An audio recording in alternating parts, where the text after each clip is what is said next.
Gazetarët dhe mediat mbesin ca sulmeve nëpërmjet fjalorit denigrues. Gazetarët vërtet ballafaqohen me disa pjesë tërësorëve. Serious concerns. Me sulmet fizike. Sot në këtë ditë të Teremajit, kur si zakonisht kudo në botë theksohet zëshëm rëndësia që ka një media e lirë dhe e pavarur në shoqëri, gazetarët në Kosovë vazhdojnë të ballafaqohen me një numër sfidash për kryerjen e punës së tyre. Sfida kryesore vazhdon të mbetet një fushatë e pandalshme në përpjekje për të delegitimuar punën e gazetarëve nga ana e qeverisë së Kosovës dhe partisë politike në pushtet vetëvendosje.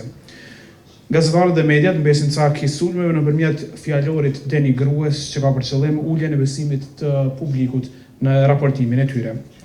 Asociacioni i Gazetarëve të Kosovës i bën thirrje qeverisë në detyrë dhe vetëvendosës që të respektojnë dhe të mos e pengojnë punën e gazetarëve si faktor kyç në zhvillimin demokratik të vendit. Kjo thirrje natyrisht vjen për të gjithë spektrin politik në Kosovë.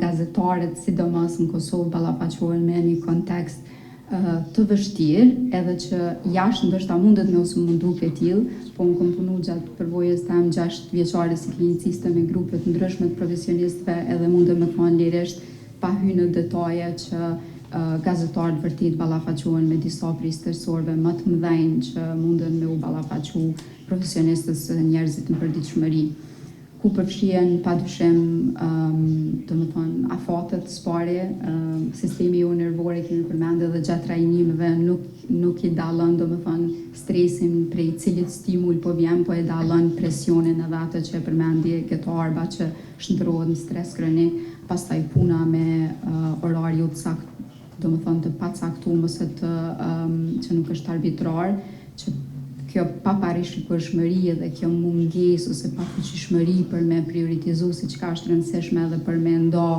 jetën personale për jetës profesionale krijon një stres të vazhdueshëm. Today we recognize the progress made by the media landscape in Kosovo in strengthening professionalism and pluralism.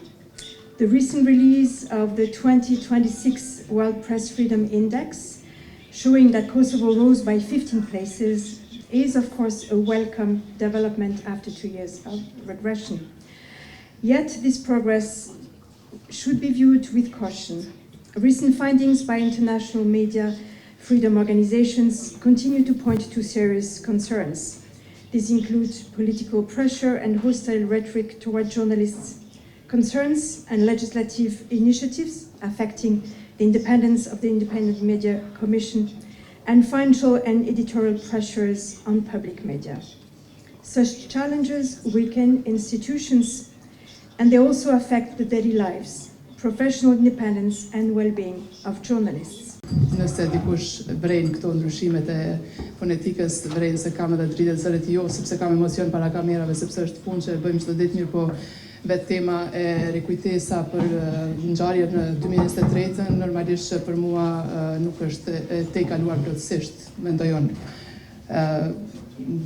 Të ditët e para, të cilat pas derisa ne po raportonim, sepse sulmi ka qenë dita e fundit dhe me sa kujtojon, pas asaj dite më nuk ka pasur as thirrje protestash dhe as sulme, nëse nuk jam gabim.